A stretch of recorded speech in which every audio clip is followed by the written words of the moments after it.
Fireplace is done and I couldn't be more excited. So through this video, I'm gonna kind of show you the process that I took to finish this fireplace in 3 weeks. This project was sponsored by the Home Depot and it was super fun, super challenging, but as a beginner DIYer of 2 years, if I can build this, I know for a fact you can build it. So go ahead, watch the video, tackle the process and build your own, and then tag me when you finish so that I can celebrate with you. Cheers!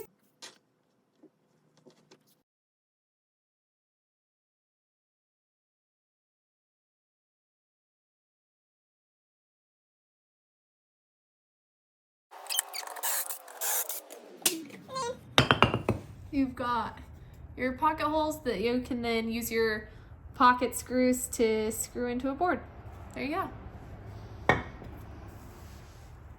Okay, so yesterday I made some of the framing. I did these 2x4s and I connected them with pocket screws into each other. These middle ones, I didn't do the pocket screws. I just used construction nails to put it in together. But I created this 2x4 side piece and I connected it into this common board. Now I have 2 common boards. I have this one and this one. If you're doing a bigger one that's gonna go all the way to the ceiling, you might want 3 common boards. These are used to screw into studs because I had a stud here and I had a stud there and a stud there, but there were no studs here and here where my fireplace is going to go. So I needed my fireplace to be secure into the wall. So I basically attached this to this, and this is attached to the stud. So this is what's kind of holding all of the fireplace together. I also did take out the carpet. I have a return vent that I'm just going to create a box out of wood for, and it's going to come to the front. But I took out the carpet and I removed the tacking, and I'll show you what I did there. And I just kind of added it into the bottom of the carpet. I can't really show you because this board is secure, but under this is the tacking. So I just moved it from up here to right there, and I'll show you how I did that next.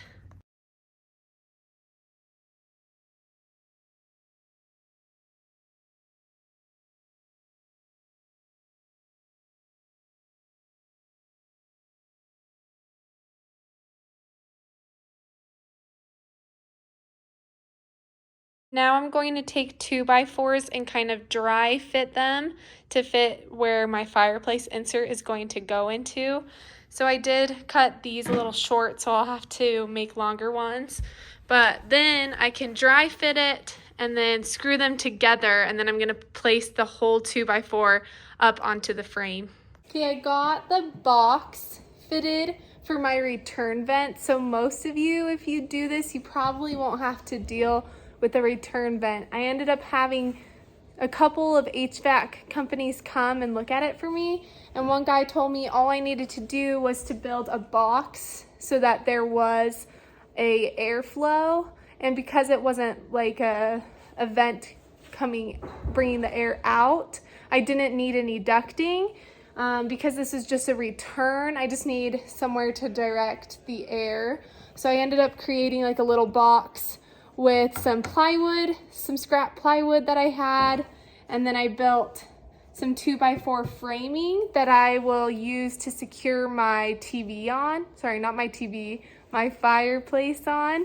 So most of you won't need this, and then you can just kind of build from the base and build your TV frame section without worrying about this. But if you do have something like this, you can just build a box in front. That way you have some airflow to go through. Okay, I ended up putting up the framing. This is where the fireplace is going to go. And we had some friends move up the outlet up to here so that we could put our TV here. But yeah, these are just made from 2x4s and pocket holes. And now we're gonna put cement board up so that we could add brick. I got the fireplace up, so I actually ended up putting another 2x4 behind this one and then adding a 2x4 horizontally so that there was something that the fireplace could attach to. Something I did do when attaching the 2x4s up here is I used a leveler just to make sure the 2x4s were straight and not crooked in any way, so that when I put up the cement board, there isn't any weird like deformities. But yeah, this kind of just helped make sure everything was level so that the fireplace would be level.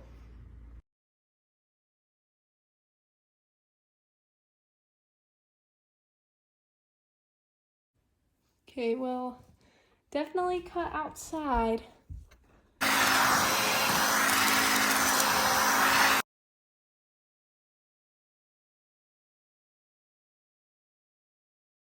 Today we're on to week 2 of the project. So I did all of this in week 1. I did the framing, I put on cement board, and then to attach the cement board to the frames, I used these rock-on backer-on screws.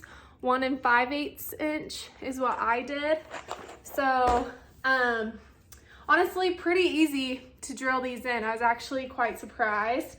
But these screws are meant for cement board. So I heard you do want to use these cement board screws if you have cement board, makes sense. But you just want to make sure you barely go into the cement board, because if you go in too much, it will kind of strip the cement board and have no security there. But you want to put them every 8 inches on the stud or the framing. So if you do cement board somewhere else, just make sure it's going on a stud, and you do it in the center of the stud every 8 inches. Yeah, so there we go. Let's move on to week 2. I'm so excited.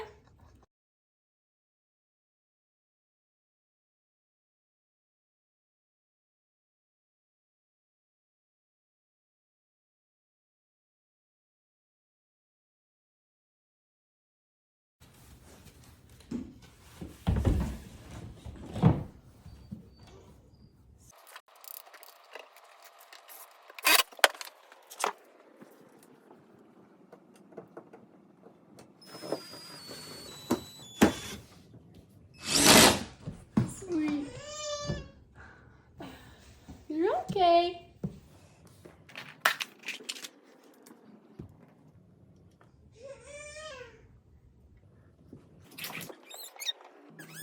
I know, it's scary sometimes, but you're okay.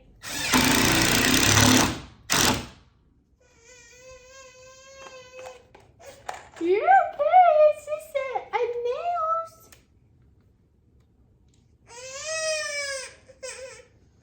Man, it's alright.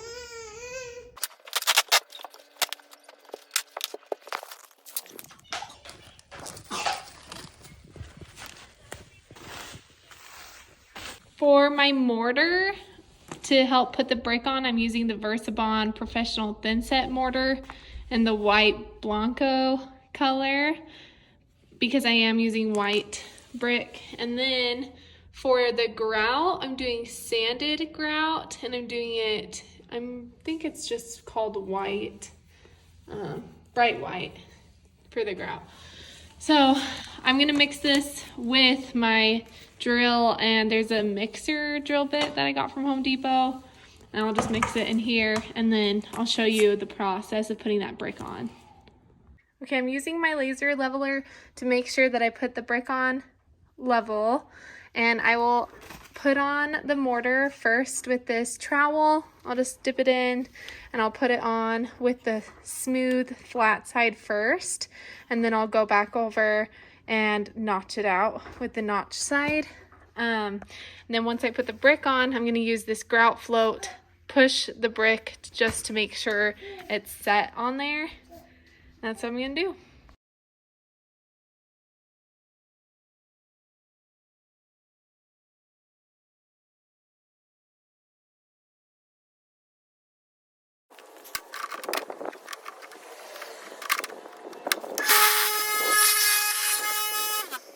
It's 1:30 a.m. and I just finished.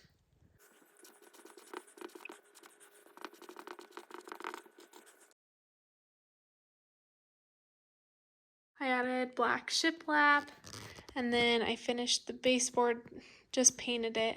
I added metal sheeting as like a substitute for my return vent. So that's what I did there. And then I just painted the baseboard in a satin finish, and then my shiplap's in a matte finish. Then I will grout the brick and then do the mantle, and then I'll be done.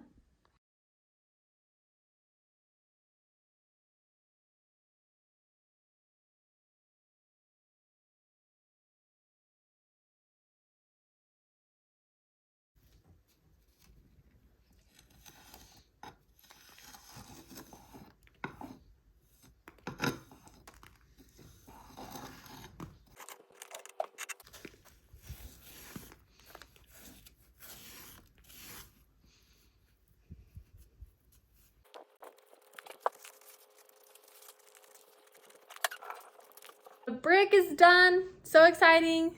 Grout is finished and it looks super nice.